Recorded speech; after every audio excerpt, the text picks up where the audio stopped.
Oh my god. So hey guys, welcome back to my channel. So guys, इस drawing का second part आ चुका है और अभी तक अगर आप लोगों ने इसका फर्स्ट पार्ट नहीं देखा है तो प्लीज़ जाकर देख लेना, लिंक डिस्क्रिप्शन में। तो चलो गाइस, अभी इस पार्ट में इस ड्राइंग को कंप्लीट करते हैं। तो सबसे पहले मैं आइस कंप्लीट कर रहा हूँ। उसमें मैंने HB और 2B का यूज़ करके उसको अच्छे से कंप्लीट किया और उसके बाद मैं जो है ऊपर का जो एरिया है उसको मैं शेड कर रहा हूँ, वो भी HB पेंसिल से, बिकॉज वहाँ पे काफ़ी ज़्यादा लाइट था, इस वजह से मैं HB पेंसिल यूज़ कर रहा हूँ। और ये ड्राइंग मैं काफ़ी दिनों से बनाने की कोशिश कर रहा था बट नहीं बना पा रहा था क्योंकि एनिमे ड्राइंग बना रहा था, उसमें बिजी चल रहा था। सो फाइनली मैं इसको बना रहा हूँ, तो देखते हैं इसके रिजल्ट क्या आते हैं लास्ट में। और जो गाइस फर्स्ट लेयर होती है वो मैं HB पेंसिल दे देता हूँ और जहाँ पे अगर ज़्यादा डार्क होता है वहाँ पे 2B पेंसिल यूज़ करता हूँ। अगर और ज़्यादा डार्क अगर वहाँ पे शेड दिखाई दे रहा है तो वहाँ पे 4B या 6B यूज़ करता हूँ। तो इसका हमेशा ध्यान रखना, जब भी कोई भी ग्रेफाइट पेंसिल से तुम ड्राइंग करो तो सबसे जो फर्स्ट लेयर होती है उसको HB पेंसिल से दो, बिकॉज अगर तुम डार्क डायरेक्ट कर दोगे तो उसमें बाद में तुम उसको लाइट नहीं कर पाओगे। तो इस वजह से HB पेंसिल का यूज़ किया करो फर्स्ट टाइम पे। फेस में फर्स्ट लेयर देने के बाद मैंने सोचा क्यों ना इसकी बियर्ड जल्दी से कंप्लीट कर लेते हैं, बिकॉज बियर्ड जब कंप्लीट करेंगे तो फेस ज़्यादा क्लियर दिखाई देगा, इस वजह से वो सारे जितने भी फीचर्स हैं वो अच्छे से दिखाई देंगे। इस वजह से मैंने सोचा कि सबसे पहले बियर्ड कंप्लीट कर देते हैं, उसके बाद मैं फेस के जितने भी एक्सप्रेशंस हैं वो उसको कंप्लीट करूँगा।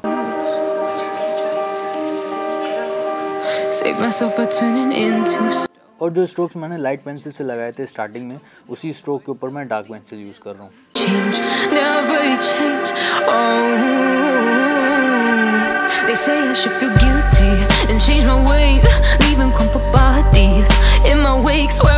एक चीज़ यहाँ पे गाइज मैं बताना चाहूँगा कि जब भी आउटलाइन क्रिएट करो तो एकदम परफेक्ट क्रिएट करो। अगर आउटलाइन आपकी ख़राब होएगी और फिर आप वैसे ही आउटलाइन के ऊपर ड्राइंग स्टार्ट कर दोगे तो जो बीच में जो रिजल्ट्स आते हैं ना, उससे आप डिमोटिवेट फील करने लगोगे और फिर आप वहाँ पे मतलब आपका दिल ही नहीं करेगा ड्राइंग आगे कंटिन्यू करने का। तो इसलिए मैं आपसे दोबारा बता रहा हूँ, मैं एक दो बार और भी बता चुका हूँ कि आउटलाइन एकदम परफेक्ट बनाओ ताकि तुम्हारी ड्राइंग स्टार्टिंग से लेकर एंड तक अच्छी बने, ठीक है।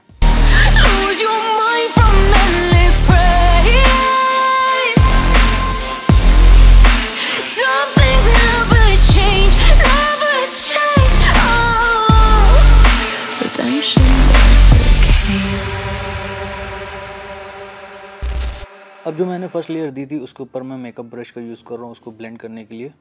अब अगर ज़रूरत पड़ेगी यहाँ पे और डार्क करने की तो मैं 2B पेंसिल का यूज़ करूँगा, फिर उसको ब्लेंड कर दूँगा। गाइस, ब्लेंडिंग के लिए आप टिश्यू पेपर का भी यूज़ कर सकते हैं, ब्लेंडिंग स्टम का भी यूज़ कर सकते हैं, मेकअप ब्रश का भी यूज़ कर सकते हैं। और गाइस, अभी जो मैं यूज़ कर रहा हूँ वो सॉफ्ट मेकअप ब्रश यूज़ कर रहा हूँ, बिकॉज मैं यही यूज़ करता हूँ, ये काफ़ी अच्छी क्वालिटी के होते हैं और इससे ब्लेंडिंग भी काफ़ी स्मूथ होती है।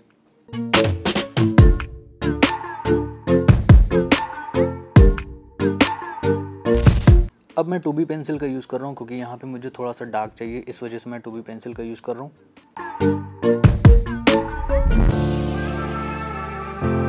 ये लेयर कंप्लीट करने के बाद मैं मेकअप ब्रश का यूज़ करूँगा और उसके बाद मैं टिश्यू पेपर का यूज़ करूँगा। टिश्यू पेपर से क्या होगा, जो इसका थोड़ा सा अलग अलग टेक्सचर दिख रहा है आपको, वो एकदम स्मूथ हो जाएगा।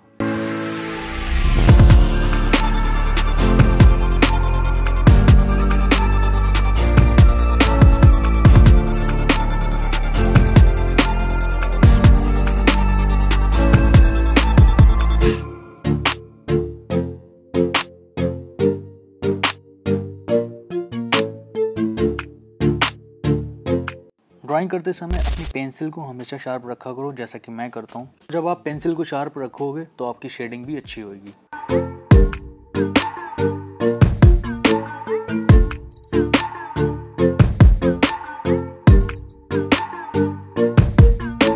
अब मैं कैप में शेडिंग कर रहा हूँ, उसमें जो पेंसिल यूज़ कर रहा हूँ वो HB पेंसिल यूज़ कर रहा हूँ।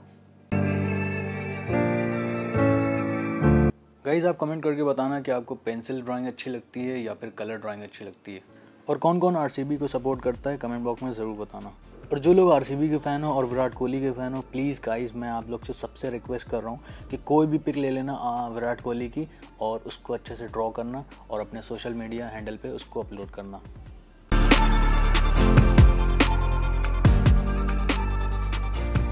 यहाँ तक की ड्राइंग तो बहुत अच्छी बन रही थी और बहुत आराम से मैं बना रहा था और काफ़ी आगे प्लान करे थे मैं इस तरह से इसको डिस्प्ले करूँगा। उसके बाद जो सीन हुआ है ना, ये देखो गाइस, ये जो सीन हुआ ना, ऐसे पूरी वीडियो ऐसी शूट हो रही थी और मैं ऐसे ही बना रहा था, बस वो एक इरेज़र उठाने के चक्कर में ये पूरा हो गया। और मैं यही सोचा था मैंने क्या किया ये, क्योंकि मैं एक दिन से 2 दिन लग गया था इसको बनाने में, 2 दिन से मैं मेहनत कर रहा था इस ड्राइंग पे। और गाइस ये देखो क्या हुआ। और मेरा मूड इतनी तेज़ ख़राब हुआ ना कि फिर मैंने एक हाथ से कैमरे को सही किया और फिर जो है सोचता रहा कि ये हुआ क्या, मुझे खुद नहीं समझ में आ रहा था। फिर मैंने सोचा कि जो है चलो इसको हटाते हैं और इसको साफ़ सफाई करते हैं, फिर आगे की सोचते हैं कैसे ये ठीक होगा। इससे पहले वाली ड्राइंग में गाइस मैं आउटलाइन कर रहा था, तो ये मैंने ब्लैक कलर वहाँ पे रखा था सिर्फ आउटलाइन के लिए, तो सोचा साइड में रखा है कोई मसला नहीं होगा, बट मुझे नहीं पता था ये यहाँ पे गिर जाएगा। तो अब कुछ समझ में नहीं आ रहा, तो फिर मैंने टिश्यू पेपर लिया और उसको जो है मतलब कि अच्छे से क्लीन करने की कोशिश करी। बट गाइस जो पेज था ना वो 200 GSM था और वो नीचे से मतलब कि फट रहा था। जब मैंने उसको अच्छे से जब बाद में फोल्ड देखा तो वो नीचे से एकदम मतलब ख़राब ही हो चुका था एकदम। और मैं दिखाता हूँ गाइस क्या हुआ कि ये इरेज़र था, तो ये अभी मैं पता है कहाँ से उठा रहा था, मैं सामने सारी चीज़ें रखा रहता हूँ, वहाँ पे सारी चीज़ें कलर वलर रखे रहते हैं, यहाँ से मैं उठा रहा था इस इरेज़र को। और जैसे ही मैंने इसको उठाया पता नहीं क्या हुआ, मेरा हाथ कब कप के ऊपर पड़ा और क्या हुआ कब ऐसे गिर गया मुझे पता ही नहीं चला। और पूरी ड्राइंग गाइस मेरी ख़राब हो गई। तो मुझे नहीं लगता अब ये ड्राइंग सही हो पाएगी। अगर हाँ रेड कलर या फिर कोई और कलर गिरता तो मैं एक बार कोशिश करता। और अब गाइस मेरा दिल भी नहीं है इस ड्राइंग को आगे कंटिन्यू करने का, सो आई एम सॉरी गाइस इस ड्राइंग के लिए। अब नेक्स्ट कोई और ड्राइंग बनाएंगे तो आप कमेंट बॉक्स में ज़रूर बताना। और गाइस मेरी टेबल पे ये सारी चीज़ें वैसे ही रखी रहती हैं, क्योंकि मैं बार बार तो इसको पैक करके रखूँगा ना, तो ऐसे ही रखे रहते हैं साइड में करके, ताकि कभी किसी भी चीज़ की ज़रूरत पड़े तो मैं अच्छे से उसको कैरी कर सकूँ। गुस्सा तो गाइस काफ़ी ज़्यादा आया था, बट क्या करूँ, जो होना था वो तो हो ही गया। अब जो ये चीज़ हुई वो तो हो गई चीज़, बट आगे से मैं ध्यान रखूँगा इन सब चीज़ों का अपने पास नहीं रखूँगा, सिर्फ ड्राइंग रहेगी और उसकी पेंसिल वगैरह जो भी होंगी वो चीज़ रहेगी, कोई भी कलर का आइटम रखूँगा नहीं अपने पास। सो गाइस अब इस ड्राइंग को तो मैं कंप्लीट नहीं करने वाला, इसको यहीं पे स्टॉप कर दूँगा। अब आगे नेक्स्ट ड्राइंग जो आने वाली है तो उसके लिए आप वेट करना। और गाइस जब इस तरह का कुछ सीन हो जाता है ना तो फिर आगे मन भी नहीं करता है ड्राइंग करने का, चाहे वो कोई भी ड्राइंग हो। बट ये रहता है कि इतनी आप मेहनत से बना रहे हो और फिर ये सारी चीज़ें हो जाती हैं बीच में, तो वो काफ़ी ज़्यादा बहुत मतलब कि हर्ट होता है। सो इसलिए आप भी आइंदा से ध्यान रखना, कोई भी कलर के आइटम अपने पास मत रखना।